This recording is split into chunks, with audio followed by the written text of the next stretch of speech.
What's going on, y'all? It's been a while because I've been busy, been moving, work's been busy, you know the deal. But today I want to talk to you about getting past your plateau when you're in a caloric deficit and you're cutting and you just seem to not be losing any more weight.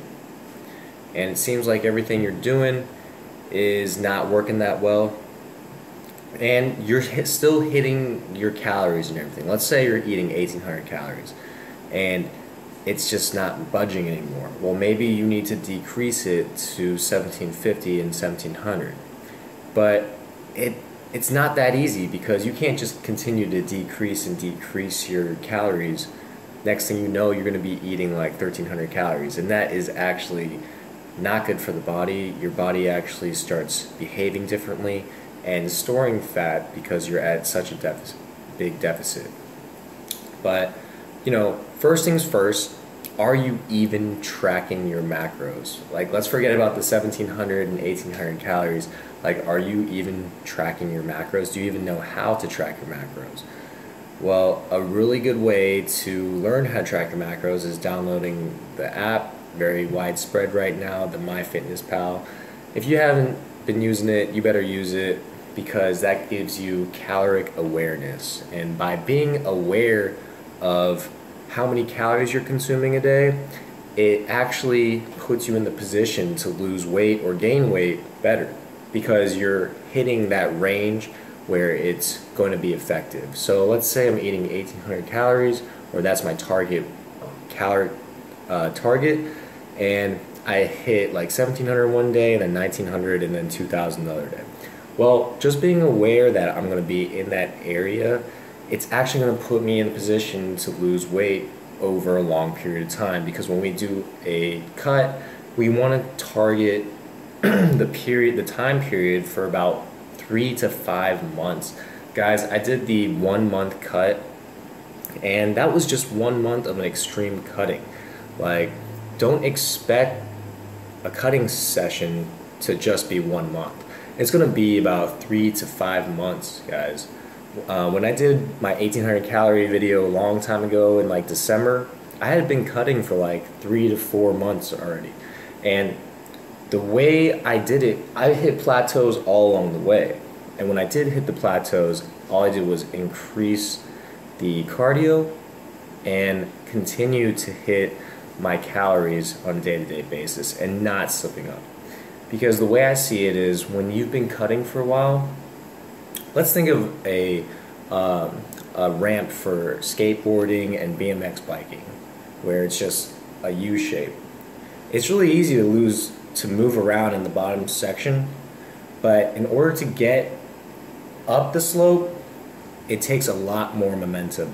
And I want to compare that momentum to hitting your calories on point every single day. Let's be honest, guys, like we'll be slipping up sometimes. Like, I'll slip up, I'll eat 2,000, 2,400 calories. It's a slip up day. Now, if you want to achieve that extremely shredded look and break past your plateau, you're not gonna be able to have days like that.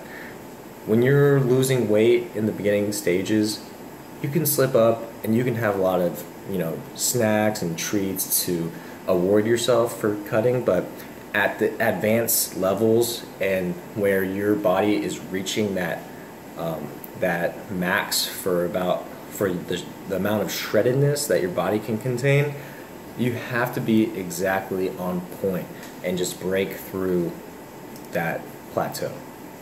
So it really is just a patience game. If you want to think long term,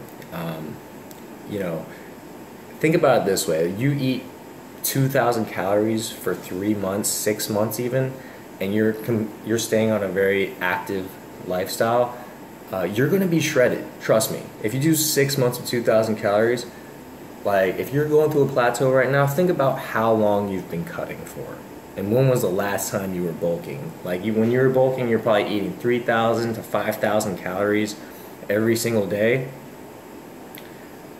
Think about how long it's been. So if it's been more than 5 months and you've been cutting, that's something to look at. Maybe you need to adjust your calories and bring them down a little bit. But a good tip for y'all, if you guys are doing a plateau or in a plateau and it's really hard for you to maintain that calories because your body's actually really wanting to have that food, program your day. You have to fast all day, just fast all day, and then at the end of the day, after your fasted workout, you can consume whatever you want. Like, I've been eating Kemp's frozen yogurt, and it's got like 3.5 grams of fat and 22 grams of carbs and 3 grams of protein.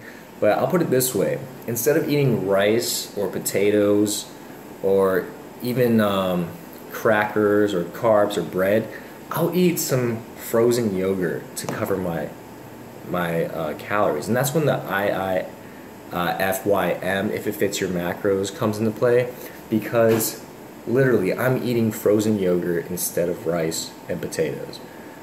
And that's the beauty of it. Like, of course eating clean gets you results, and I've done it before.